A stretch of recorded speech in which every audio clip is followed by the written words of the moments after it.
Hi, this is Ann Hack from Green Talk, and I want to show you how to grow Hulless oats. Hulless oats are a lot easier to grow than regular oats because you don't have to take the hull off. That's why they're called Hulless oats. So this is them right here. Basically, if I was just to work my thumb like this, I could actually take the oat out. It's right here. It's very easy. Well, it's not easy to do, but it's a lot easier than having to figure out how to get the hull off the oats. So that's why they call it Hulless oats. But the problem with Hulless oats is they tend to be harder to germinate. I've had, a couple years of growing them and found them not to be the easiest to germinate. But I did find a trick this year that actually worked, and I'm going to share it really quickly with you.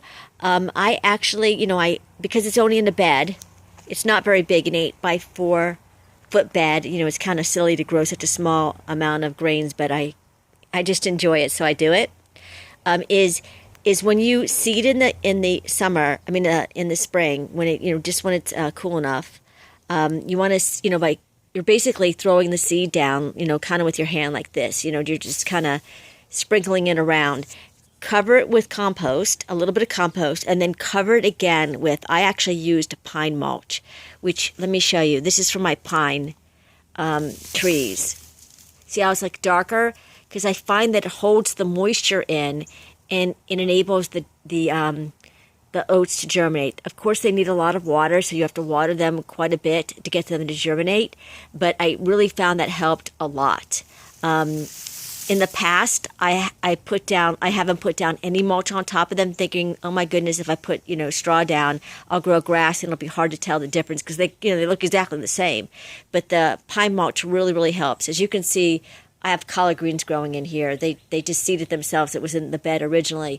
So this is what they look like. They get quite tall. I'm going to step back so you can see. Let me step back the other way.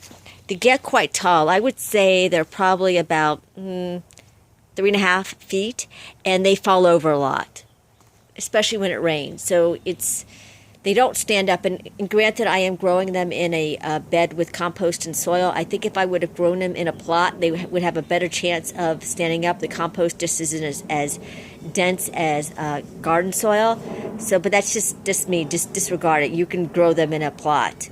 And when they're ready when you take out one of the seeds and you put your finger through it, and it doesn't have any like white milky stuff to it. That means it's in the milk stage. That's if they're not ready. My way of knowing that they're really ready is I look at the stem, which is right here. And if this is all yellow all the way up, then I know that they're ready to pick. That's kind of my gauge. In this case, because we've had so much rain and they were wet, they probably have cured in their beds, because once you pick them, you're supposed to wait like 3 weeks, like hang them upside down and wait 3 weeks to cure them. I probably don't have to do that because they're pretty toasty right now. They're all the way down is the straw. See all the way down? But I'm still going to do that anyways, just to be on the safe side.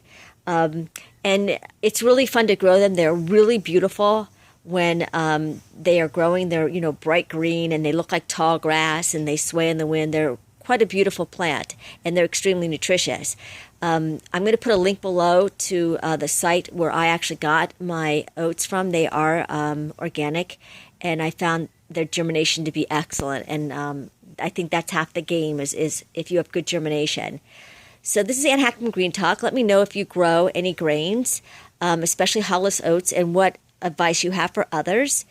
And thanks for watching, and share my video on Facebook and Twitter.